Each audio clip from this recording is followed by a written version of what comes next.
Tonight, the mystery of Flight 8501. They're searching an area bigger than California for the missing Air Asia jet. With families desperate for word, there's a call for U.S. help. Reports from Alan Pizzi and Jeff Pegues. Trapped for 30 hours on a burning ferry. Okay, it was a panic. It was crazy. Elizabeth Palmer tells us at least 10 are dead, but hundreds were rescued. A top House Republican admits he spoke at a gathering of white supremacists. Wyatt Andrews is on the story.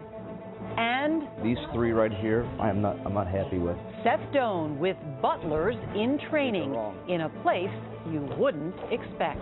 This doesn't seem like Mao's communist China.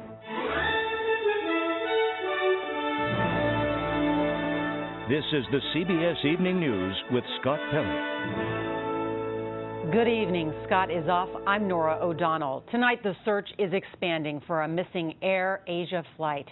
By all indications, this is the third tragedy to hit that part of the world this year. Malaysia Airlines Flight 370 vanished in March. Flight 17 was shot down over Ukraine in July. And now Flight 8501. The Airbus A320 with 162 people on board left Indonesia this past weekend, headed for Singapore. It vanished shortly after the captain made a request to change course because of threatening weather. We begin our coverage tonight in Singapore with Alan Pizzi. Alan? Good evening, Nora. Well, Indonesia has asked the U.S. Navy for help in the search, and the Navy has said it is in discussions to send ships and submersibles to comb the waters south of Belitung Island.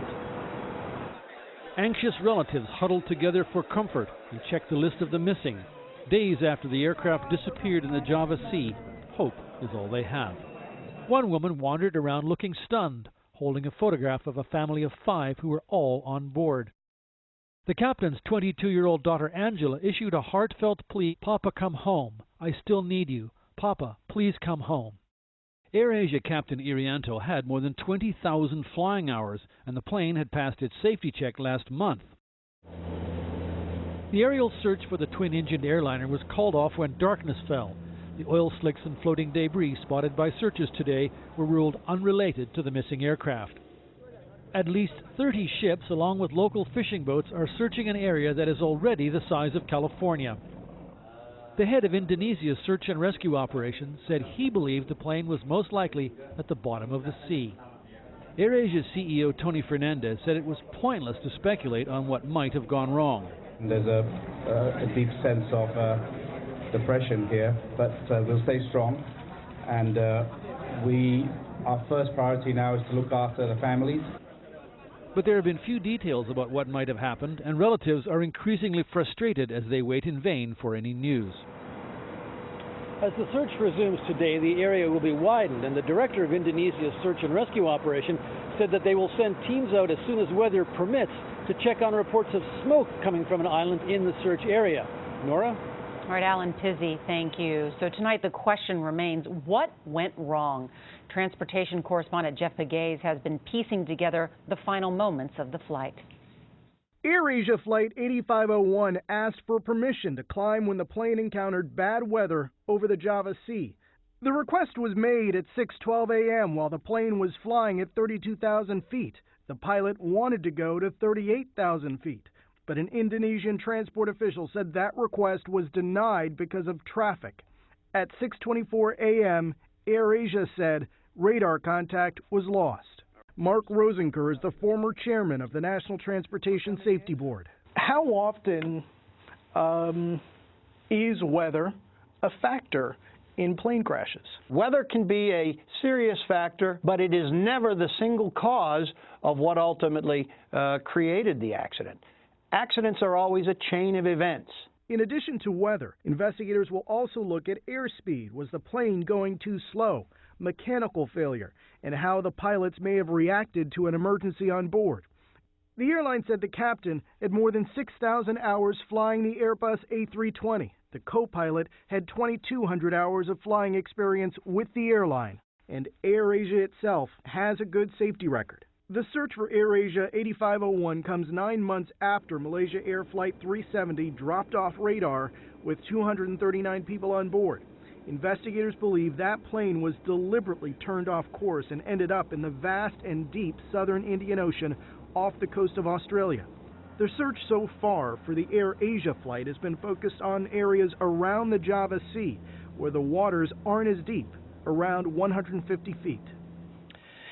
Aviation sources say the plane was equipped with the flight data tracking system known as ACARS. It can feed diagnostic information about the plane to the ground in real time. What is not clear, Nora, is if Flight 8501 was using that system at the time of its disappearance. All right, Jeff Pegues, thank you. Now, despite this incident and the Malaysia Airlines tragedies, 2014 ranks as the safest year ever for air travel. Counting Flight 8501, there have been 20 fatal airliner accidents this year. That is the fewest since records were first kept in 1942. Tonight, passengers rescued from a burning ferry off the coast of Albania are describing their terrifying wait for help. Many were pelted with rain even as flames poured out from below deck. Hundreds were rescued, but at least 10 were killed. Elizabeth Palmer has more. Helicopter crews winched passengers one after another to safety after an ordeal that had lasted over 30 terrifying hours. Fire broke out on the ferry's car deck early Sunday morning, and emergency vessels battled heavy seas and strong winds to pour water on the Norman Atlantic as passengers, their feet burning from the flames below, huddled outside in the cold. This survivor managed to record video showing an entire deck ablaze. British passenger Nick Channing-Williams, covered in oil and soot, explained in a phone call how relieved he was to be safe. There was moments where he was absolutely terrified, but you know, when the flames are licking up around the boat and there's just no sign of help. Some people escaped into life rafts and were picked up by passing ships. Others, including a mother with her children, were airlifted to safety. But survivors reported widespread confusion on board. Sorry, it was no alarm, no communication, nobody to tell us what to do. I had to look for myself to find life jackets. At least 400 people made it back to shore alive, many suffering from hypothermia and smoke inhalation. Officials don't yet know what caused the fire, and to complicate matters, the ship's manifest wasn't accurate, so some passengers may still be missing. The Italian prosecutor's office has now opened an investigation into the fire. We do know, Nora, that the ferry was last inspected just 10 days ago, and although it was considered seaworthy, there were 6 so-called deficiencies found, some having to do with the safety equipment. All right, Elizabeth Palmer, thank you. Tonight, a political speech delivered 12 years ago is getting new attention because of who delivered it and his audience, a group founded by a former leader of the Ku Klux Klan. Wyatt Andrews has that story. The Senate refuses to act. Today, Steve Scalise is the House Majority Whip, the third highest-ranking Republican. But in May of 2002, his office confirms that Scalise, when serving in the Louisiana legislature, spoke to a convention of the white supremacist group called Euro, a group devoted to what it called white civil rights and whose president was David Duke, the former leader of the Ku Klux Klan. According to a statement from his office, Scalise has never been affiliated with the abhorrent group in question. In 2002, it says, Scalise was speaking to hundreds of different groups on state issues, including slush funds that wasted millions of taxpayer dollars and his opposition to a proposed tax increase. In Louisiana's political circles, Scalise is known as a prolific speaker, but the Euro Group's affiliation with David Duke and its anti-Jewish, anti-minority messages were promoted and well known in 2002. Scalise's office insists he had no idea he was speaking to a David Duke group and would not have gone had he known. But Nora, for a Republican Party trying to reach out to minorities this year, this could hurt. All right, Wyatt Andrews, thank you. Today, the LAPD released an autopsy of a young black man who was shot during a confrontation with police. The man who was shot was said to be mentally ill, and the shooting in August sparked outrage in the community. John Blackstone has the latest. Hands up! Don't shoot! For months, demonstrators in Los Angeles have been demanding the release of Ezell Ford's autopsy, which police say they were keeping sealed while searching for more witnesses. According to police, the 25-year-old was shot when he tried to take an officer's gun. The autopsy shows Ford was hit 3 times at close range. 2 fatal shots in his right side and back. A third shot struck his arm. Los Angeles Police Chief Charlie Beck. The officer's account is of a violent struggle where one officer ended up on his back with Mr. Ford on top of him, with Mr. Ford in control of his pistol, his uniform pistol. The officer drew his backup gun and reached over Mr. Ford's back and shot Mr. Ford in very close proximity. Ford was described by his family as bipolar and schizophrenic. A witness, Ashanti Harrison, contradicts the police description of a struggle. He put his hands up like that, and they wrestled him to the ground, and then a shot went off, and then they shot him again, and then another 2 seconds later, they shot him again. Ford's family has filed a $75 million wrongful death suit against the LAPD and the city of Los Angeles. The suit claims the police officers were familiar with Ford and aware that he was mentally ill. Stephen Lehrman is the family's attorney. They knew that this man was unarmed. They knew that he was basically helpless and harmless, and yet they proceeded to attack him, bring him to the ground, and shoot and kill him. The autopsy is one element to be used in 3 separate investigations now underway into Ford's death. Nora, the 2 officers involved, both the veterans of the gang squad, have been taken off street duty. All right, John Blackstone, thank you. Also in Los Angeles, 2 men opened fire on a police car responding to a call late last night. Neither officer in the car was hurt. They did return fire and 1 suspect was arrested soon after. The second suspect got away despite a massive search. The LAPD has no motive for the shooting, calling it completely unprovoked. In New York, there was tension in the air today as the mayor and police commissioner welcomed hundreds of new officers to the force. Don Daler has our report. 884 cadets joined a police department in crisis. 9 days after the murders of 2 of their fellow officers, there have been 66 additional threats against officers and 10 arrests. There was a smattering of boos as Mayor Bill de Blasio took to the podium. A few in the audience of thousands turned their backs on him, just as officers did on 2 other occasions over the past weeks. De Blasio repeatedly voiced appreciation for the police. It takes a special kind of person to put their lives on the line for others, to stare down the danger, because that's what you will do. You will stare down the danger. But the resentment towards this mayor has a long history. He campaigned on ending the controversial stop and frisk program against the wishes of the NYPD.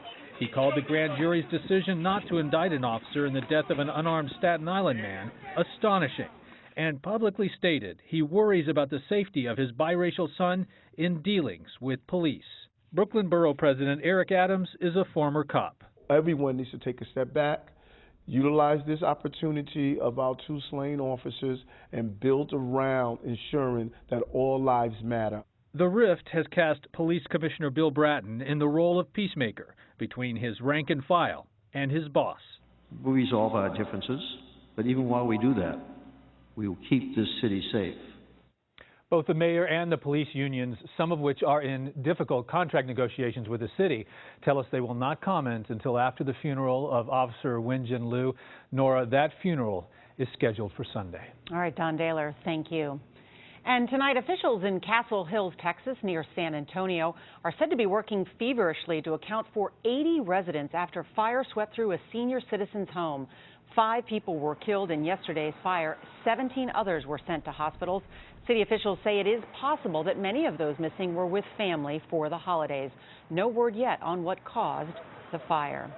And coming up, Sony has a hit, even though its new movie isn't seen on most theater screens.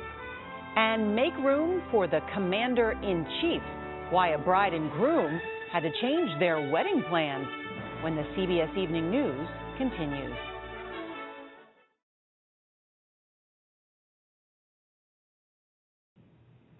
In spite of everything, The Interview is earning money for Sony Pictures. The comedy about a plot to kill North Korea's dictator was pulled from theaters after threats from hackers. So has Sony stumbled onto a new model for distributing films? Here's Elaine Quijano. We're going to open the doors at about 12:10. Moviegoers came to theaters showing the interview this weekend with a patriotic defiance not often seen in a sophomoric comedy. I wasn't planning to see it, but no tin horn dictator's going to tell me what second-rate comedy I can't go and see. Hello, North Korea! The box office bravado was more than matched online. The film has brought in more than $15 million in digital downloads and nearly $3 million from just 300 theaters. You could never dream this stuff up. This is stranger than fiction. Box office analyst Paul Dergarabedian of the market research firm Rentrack says the online numbers came as a surprise. Are we looking at a new business model when it comes to movie releases? You're not going to see mainstream big studio movies released in this way. If you look at the interview and the circumstances surrounding its release, it is the very definition of an anomaly. It looks like you hit the grocery store pretty often. Despite the film's online performance, Dergarabedian believes studios are loath to go to digital distribution. While the interview performed well online, it had 1.5 to 2.5 million illegal downloads.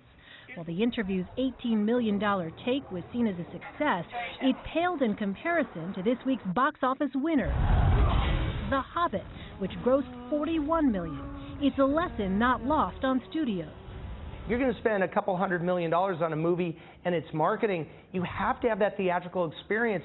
You have to have those revenues coming in from the theater, and then down the line at the appropriate time, having that online revenue coming into play. As for the interview, Sony Pictures says in the first 4 days of the digital release, the film was rented or bought more than 2 million times.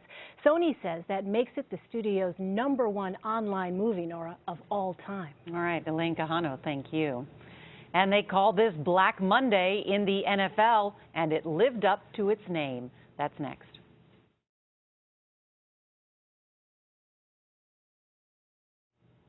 This is Black Monday in the NFL, the day after the regular season ends, and losing teams clean house. Today, the coaches of the Falcons, the Jets, and the Bears were all sacked. Yesterday, Jim Harbaugh parted ways with the 49ers. Former President George H.W. Bush could be released from a Houston hospital as soon as tomorrow. The 41st president was admitted last week for shortness of breath. A family spokesman said today Mr. Bush, who's 90 years old, is now breathing normally. In a moment, meet the men and women bringing class to a supposedly classless society.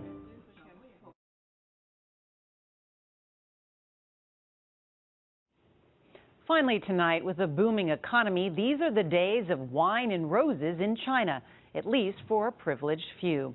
The question is, who's going to pour all that wine? Seth Doan found out when he visited the Butler Academy. So we get this right, gloves. They're learning the finer points of life, and finding no detail is too small. The name tag should be aligned with the pocket.